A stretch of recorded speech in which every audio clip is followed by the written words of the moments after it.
Emerald and Kenneth warped to the Sky Kingdom. Specifically, they warped in front of the throne of Emperor Charles. "Father," said Kenneth, "I perish." "Of course you do. Didn't I tell you not to meddle in human affairs?"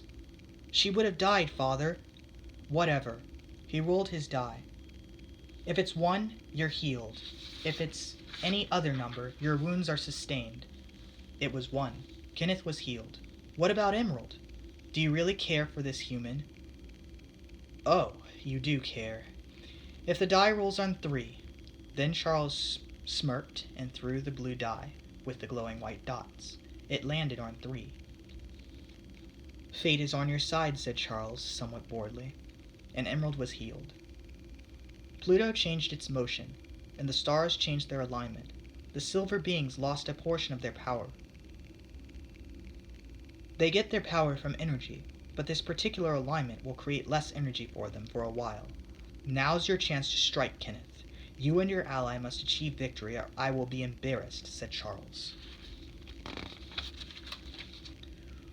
The silver things were sleeping, drained of most of their energy. Those aliens from the stars, from distant stars, they did not like Pluto. They had planned to blow it up, really. They hadn't gotten around to it yet. Oh well, there was still nap time and commercial merchandise and streaming to entertain them. They could also gratify their sensual desires. Nonetheless, they were immobile when it came to anything useful as far as running the city. Tyrion yawned in his office. We must call the others from our planet and expand. One city is not enough. He yawned again. He hit the contact button. Bring me another battery. On it, sir, said the speaker. He returned to his thoughts. Yes, we must expand. It is our destiny. Lanterns were lit in the street at night so that the impoverished human race, which lived there, could see at night. They slept in cold, wet places and warmed themselves with fires. They wouldn't think of rebelling for fear of the security system. What became of the mayor? He was poor also. No human was rich. It was impossible. Screeching sirens erupted down the city blocks, and silver creatures with sharp appendages formed from the walls to chase down the trio who had just blown up the city hall with a blue explosion. Acidwitch, Kenneth, and Blue Star advanced on their enemies. They ran down the street. Our next target will be the bank, said Kenneth. Acidwitch, you will melt the walls and redistribute the wealth to the point that it's irreversible. Understand?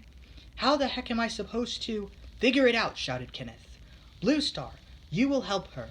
Roger. I'll see to the prison and to Tyrion. I have a score to settle.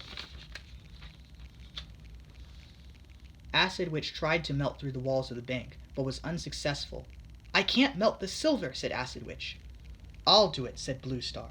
He blew up the walls and then blew his way into the vault. Cover me, he said. Acidwitch fended off the creatures that were formed by the security system, mainly pushing them around, since her acid was ineffective. Meanwhile, Blue Star teleported hundreds of thousands of bills to the open streets of the human district. Emaciated and dirty humans cheered and grabbed as much money as they could carry. They're real, they shouted. They aren't counterfeit, said another. Meanwhile, inside the prison, Kenneth faced off against Tyrion. Child, you have ruined everything. We will have to switch to a new currency. Good luck with that, said Kenneth. Now I'll destroy you and present your head as an example to protesters.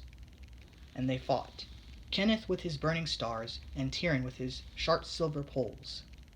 We are the ultimate species, he said, forming a machine gun and firing it at Kenneth.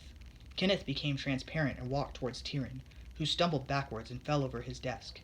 Kenneth held a burning star over him. Please, I'll give you whatever you want. Leave this planet and never come back, said Kenneth through clenched teeth. Why do you care for the humans so? They are pitiful and weak. There are other things about them that my father admires. And what of you? I admire them also. We will leave. Give us 3 days. How about 1? Fine, as you wish. 1 day, 24 hours, and we will leave. Kenneth extinguished his star, backed off, and teleported away. But within those 24 hours, I will construct the greatest weapon you have ever seen, said Tyrion when Kenneth was gone. a doomsday device which would destroy the Earth entirely. Tyrion made sure all of the calculations were incredibly precise. He would exploit the Earth's core and trigger an enormous explosion, a laser which would fire to the center of the Earth and create a powerfully explosive reaction. Kenneth, Bluestar, and Acidwitch returned to Charles. "We have vanquished our enemies," said Kenneth proudly. Charles yawned. "You give them 24 hours to leave, and you call that vanquished? You're too soft-handed, my son." "What do you mean?" "Well," and Charles yawned again. "As we speak, this Tyrion guy is working on a laser to destroy the planet, and the Silver Army is working on military drills." "What?" shouted Acidwitch. "Even after Kenneth spared them?" "What will you do, heroes? Will you kill the aliens?" This seemed to amuse Charles. "We will exterminate them," said Acidwitch. "All of them." "Well, that will be interesting to watch," said Charles with a smirk. Fuel sparks, and the emergency engines roared, and the alien spacecrafts lifted from the ground. The city was silver no more. The only silver thing which remained was an enormous silver beam cannon which emerged from the ground. Cheers were turned to mourning as the doomsday device entered the scene. "Pitiful humans of the planet Earth, you have embarrassed us. We'll give you that, but we will have the last laugh." The police were informed, but no one answered when they knocked. They were stupid like that. But punishment is in Armageddon that vengeance sprouts from. Too cold were the people who left this place during its impending doom.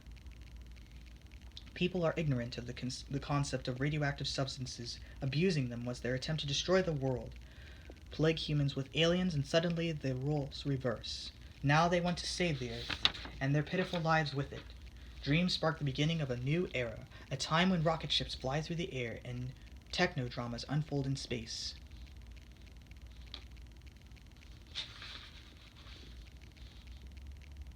Gators find their rivers polluted, and it's aggravating. Punishment awaits those who tamper with nature, but still the aliens tamper.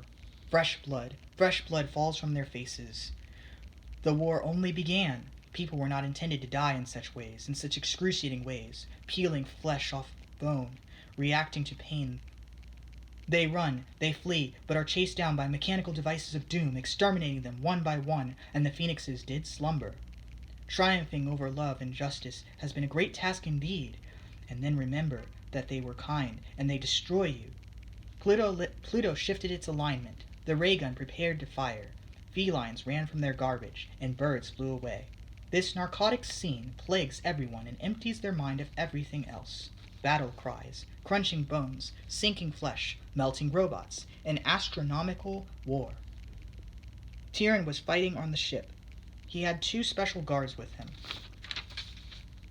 Kenneth blasted them with his star cannons.